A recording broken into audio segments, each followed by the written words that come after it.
Hey Sagittarius, Dark Dove Tarot here. Hope you're doing fantastic. This is your January 2020 read. Again, this is your for the new year, January 2020 read. If you've seen my channel before, you know this is about love, but generally about somebody you're not with, somebody that another person, your other person, reconciliation, non-reconciliation, etc. I will be getting a singles read out for the collective before the beginning of the year. I was hoping to get it out this weekend, but it may be another day or so. All right, so this again is for Sagittarius, Sun, Moon, Rising, and Venus. Keep in mind it is a general read, so you do want to check your other signs, as some months those may resonate with you more than others. So again, Sagittarius, Sun, Moon, Rising, and Venus, general read. All right, any likes, subscribes, comments are greatly appreciated. If you want a private read, the information is in the description below. I hope you guys have an amazing 2020. I think it's going to be an amazing year for a lot of people. All right, so I'm not always great about talking about which decks I use, trying to be better. So the 10 card spread is done with the Deviant Moon Tarot deck. And then the clarifying cards are the 8 Coin Tattoo Tarot, the Sun and Moon Tarot, and the Nicoletti Cocoli deck. And then the theme of the month is done with Illuminating the Prophecy deck. And then I use 2 Oracle decks at the end, which is the Pixie-In deck and the Witch Whip. So, all right, hopefully I got that right. I'm probably just going to post it on my main page. So that way, anytime I use decks or change them up, etc., they're there for you guys to see. All right, last card. Let's pull your theme of the month for Sagittarius for January 2019. Yes, I talk fast. That's not going to change, but you can slow me down in the bottom or speed me up. I say I talk fast, and then some people say, hey, I actually speed you up. So, again, I do talk fast. That's just how it goes. I have a lot I want to get out, but I don't want to take up too much of your time in doing so. So, again, you're welcome to slow me down below if I'm moving a little fast. All right, your theme of the month, the Knight of Swords. Whew, you have some things to say or some things to get off your chest. Maybe you're doing that, or maybe you are cutting the cord with somebody coming into January, have finality of it. The Knight of Swords is somebody who is very direct, very hostile, somebody who is confrontational. And so I feel like for some of you, I get this feeling, Sag, that you have some people who come in and out of your life, in particular a certain person who comes in and out of your life, who may come across as like, hey, how's it going? But then there's no substance behind it. And you're just kind of like, no, not playing that game, not doing this, not interested in this at all. So the way it's going to go is that I'm going to tell you exactly how I feel, or I'm going to tell you exactly what I deserve, etc. And then we're going to go from there. Now, for some of you, it's going to be different scenarios, obviously. But the Knight of Swords is definitely, like, I have some shit to get off my chest, and I have some things to say, and you're either going to sit and listen or you're not. But if you don't, you're not going to be any part of my life after this, because I do feel like there's some unresolved issues here, and like for good reason. You have some things to say. I feel like this person's kind of played some games, has some narcissistic tendencies, and you're just over it, and you're like, nope, not doing this anymore. Don't have time for the drama. The next card you have is your current position coming into January 2020. Couldn't have a more perfect card being your current position coming into 2020. Again, out with the old, in with the new. The Ace of Pentacles is newness. It's prosperity. It's opportunity. It is new. I feel like you are just ready for the new. That's why you have some stuff to get off your chest. And even if you can't say it to this person, you may write them a letter, that you burn later or whatever. But you definitely have some feelings that you're like, hey, this is not okay. I deserved better. I deserve to be treated better. I'm holding myself to a much higher standard come 2020. The Ace of Pentacles, like I said, love this card coming out for the beginning, because it is beginning. It's a lot of new opportunities and prosperity coming your way. And I think you're just ready to cut the cord with anybody or anything or any situation that doesn't deserve to, to store any space in your mind or energy anymore. The next card you have is how you're feeling coming into the month. And you have the Empress. Goes swimmingly along with the Ace of Pentacles. The Empress is very much very nurturing, very one with nature, very one with themselves, figuring out exactly what it is they want, figuring out exactly what they deserve. And then again, not settling for anything less. Like I feel like you guys have not been on your A game throughout parts of 2019 in essence of letting people or situations take up too much headspace, take up too much vibration. And the Empress is compassionate, warm, and radiates, you know, this amazing feeling. Smiles and is energetic and just genuinely wants to feel good about life. And I feel like you're going to be cutting some crap out of your life so that you can feel that way, because there's some things that are holding you down or have held you down or held you back. Um, and and they shouldn't be. And you have complete control to disengage that or disable that to where that's not happening in your life. The next card you have is your distant past. So over the past 5-10 years, could be throughout your childhood. And you have the Knight of Cups. The Knight of Cups is romance, and I feel like the universe is bringing this up from the past because I feel like they're almost saying like you've been easily romanced, which is not a poke at Sagittarius. It's more of a, I feel like this person comes in and says, but I miss you, I love you, you're my cup, here's my cup, I want to, like, let's hold each other's cup, and I give you my cup, you get my drift. And that you've done this in the past, and the universe is saying, you know, there's true romance out there to be had. There's true love out there to be had. There's true friendship and excitement and healthy relationships out there to be had.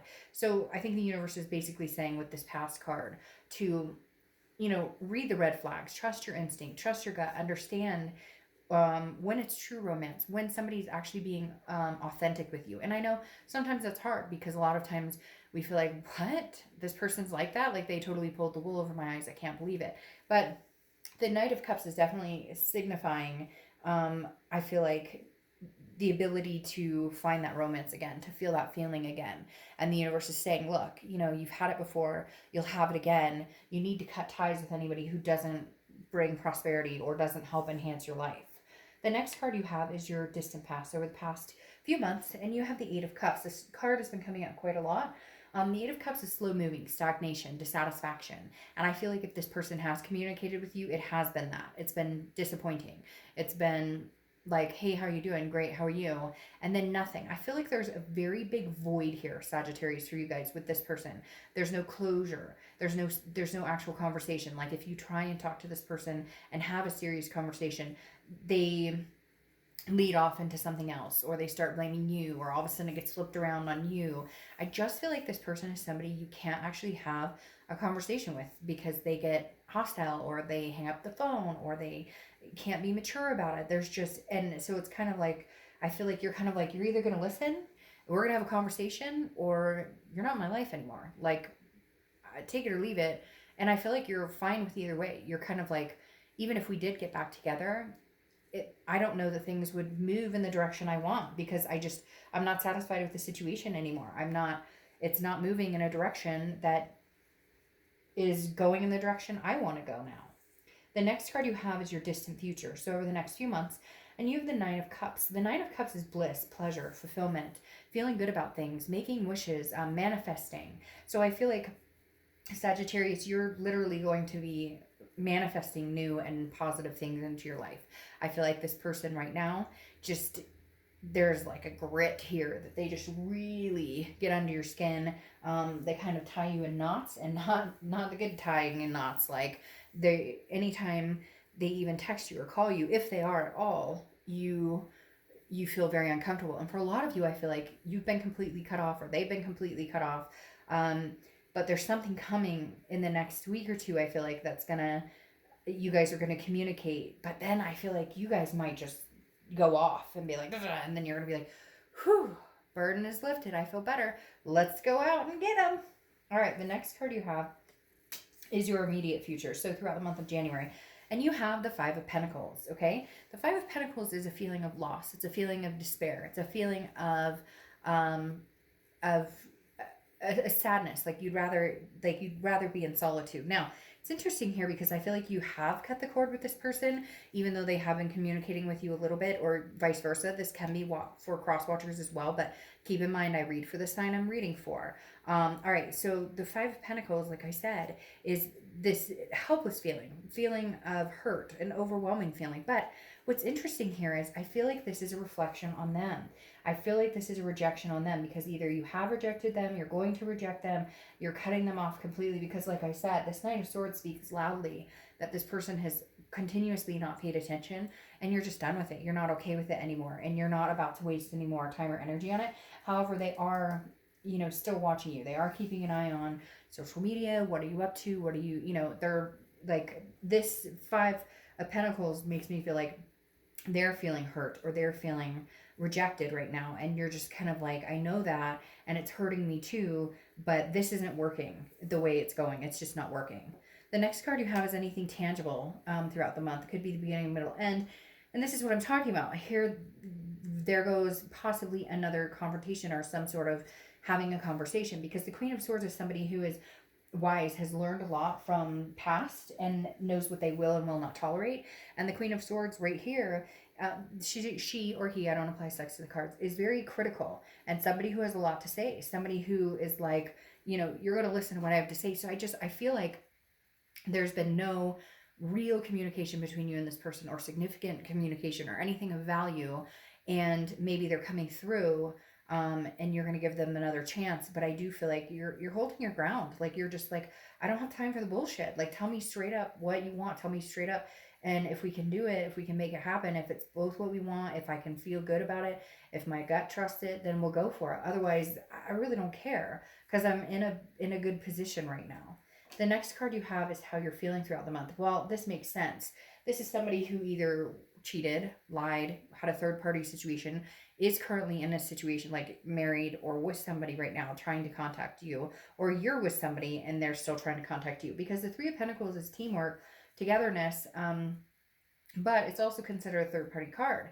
And I feel like you just don't trust this person. Like, your gut is like, you've given them chance after chance after chance, and they have continued this. You're continuously dissatisfied with the outcome. So whatever the situation for you is, I don't feel like they've necessarily gotten rid of this other person, or if they have, I just don't know you're in a position where you can trust them. And I think you're ready to move on and find something new. The next card you have is your hopes, your fears for the outcome, and you have the Seven of Pentacles. The Seven of Pentacles is assessing a situation, and again, this is internal, but it's assessing a situation and determining whether it's worth the risk or not. It's a risk-reward situation. What's the payoff? If I were to give this person another chance, am I going to be in misery again? Am I going to feel, am I going to feel hostile like this? Or, will things be hunky-dory? Right now, I hate to say, I feel like you're assessing a situation going, no, I just, trust has been broken. Things have been broken here. And I don't know that we can go back to where we were, because right now everything's shiny and new, or that's at least how you're going to look at coming into January. Yeah. And see, then you have the Moon, which is Pisces card. So you could be dealing with Pisces, but the Moon is shadiness. Okay. It's paranoia. It's, yeah. And there's the third party card again. And the Moon is, I always use the same example. I'm in the woods. The only light I have is the moon. And there's a giant object in front of me. And the giant object is either a bear that can eat my feet or a rock that I can walk around. And the moon is like, you don't know. There's unknown. There's too much unknown here. You don't trust this person. I feel like you don't get straight answers from them. I feel like you're just over it. I feel like you're ready to move into a different direction. And I just shuffled the same set of cards. I don't know why. So literally the moon tells me that right now you just don't have enough answers on certain situations with this person, whether it's a third party situation or not. You just don't have enough answers to make a decisive decision on keeping them in your life or giving them another chance. And therefore you're going to err on the side of caution, especially with this Three of Pentacles showing up again. Now, threes could be a number for you, maybe a lucky number or something you've been seeing a lot, 333, etc. But I feel like this person is coming back around. Yep. With the Wheel of Fortune. And it's the Wheel of Fortune's often, divine timing or unplanned changes, things you can't help. But I feel like you may, I feel like you're going to be like, I may be able to get over this, or I may be able to trust you again at some point. But I feel like, it's kind of like, now's not the time. Maybe in the future, but I just feel like with the Three of Pentacles showing up again, the Moon card, the Moon is just so unclear. Okay. The Moon is literally like, I don't know. Yeah. The Moon is like, I can't see things clearly right now. And I can't I don't feel like you're being clear with me right now. And so the only position I have right now is to assume that if it's meant to be, it'll come back around. Because then you have this Queen of Pentacles. Again, somebody who's learned, like you have the Queen of Swords and the Queen of Pentacles who have learned from mistakes. They've grown wiser. The Queen of Pentacles is attentive to those who are attentive to that, to you, to her, or him. And the Queen of Pentacles is somebody who's very nurturing, very maternal, paternal. So maybe you only deal with this person because you guys have kids together, or maybe you have stepkids with them, or whatever the case may be. But there's definitely like, we have to work as a team because maybe you guys are bound by a situation, family or something like that. But the Queen of Pentacles knows her worth and is not willing to settle. Then you have the Six of Swords, which is leaving, abandonment, retreat. And I feel like that's how you're treating this situation right now. I feel like you are going to retreat from this situation. I feel like you're going to abandon for right now. Now it's travel, so you could be traveling as well. But I do feel like right now you're going to cut this off. Again, I don't necessarily think it's going to be forever. I think there's a chance that it could come back around. You have the High Priestess here, which is very calming, very understanding, very, the High Priestess is about an otherness, a higher power, somebody stepping in. So I think you're kind of trusting in the universe and saying, hey, if I am supposed to be with this person, if it is supposed to happen, it will come back around, but it will feel a lot better. Because right now there's just too much indecision, too much distrust, and not knowing how to feel. Okay. And then you have the Six of Wands, which is victory, but also success, achievement, pride. I feel like that's where you're getting in life in general with this newness. You're going to feel a level of success. You're going to feel like, hey, I did it without this person. Hey, I can cut them off. I don't need this person, nor do I want the bad vibration. Now, doesn't mean that you guys won't get back together at all. It just means it's not your main focus right now. Especially here with the Witchwood, you have the Quill, new projects. Anytime it's upright, it's this. And if it's turned upside down, it's this. So right now you have new projects. New. Again, I think you have too much to focus your time and energy on than this person. And right now, I just don't think that they've proven that you can trust them. I think it's over and over, time and time again. And you're like, fuck that for 2020. The past is not going to repeat itself. I'm not repeating this cycle. I'm leaving this situation until the universe, the High Priestess, brings it back around in my direction and says, hey, this is something you should deal with again. And you have Maggie. Hug someone today. Oh, I love those oracle cards. I don't know why. They just make me smile. But you have Maggie. Hug someone today. So again, Sagittarius, I just feel like right now, it's not that you don't care about this person. It's not that you don't love them. It's that now is not the time. There's been nothing to make you feel in your gut or trust that this situation won't end up exactly how it's ended up in the past couple of months or the past year or so. All right, Sagittarius, have an amazing new year. See you soon.